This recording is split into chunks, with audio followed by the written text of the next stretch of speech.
Paper leak मुद्दे कांग्रेसના સરકાર ઉપર આકરા પ્રહાર। પવન ખેરાએ પેપર લીક સરકાર ગણાવી। સરકારને વિદ્યાર્થીઓને કોઈ ચિંતા ન હોવાનો ધારાસભ્ય કિરીટ પટેલનો આરોપ।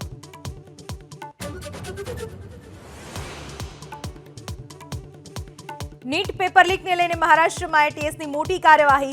નાંદેડમાંથી 2 શિક્ષકોની અટકાયત। પેપર લીક કરવામાં બંને સામેલ હોવાનો આરોપ।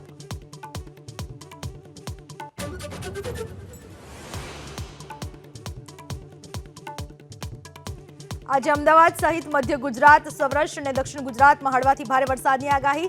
छेल्ला 24 कलाक में तापीना कुकरमुंडा में 3.25 इंच वरसाद वरस्यो।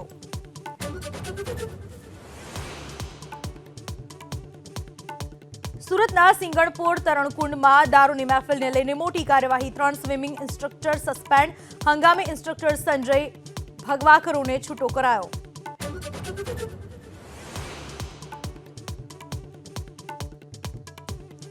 जूनागढ़ना मेंदरडामां दीपડાની લટારથી સ્થાનિકોમાં ભયનો માહોલ। વાલમચોક વિસ્તારમાં મકાનના ફળિયામાં પાણી પીતા દીપડાનો વીડિયો વાયરલ।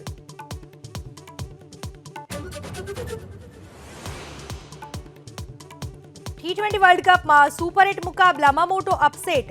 અફઘાનિસ્તાને ઓસ્ટ્રેલિયાને 21 રનથી હરાવ્યો।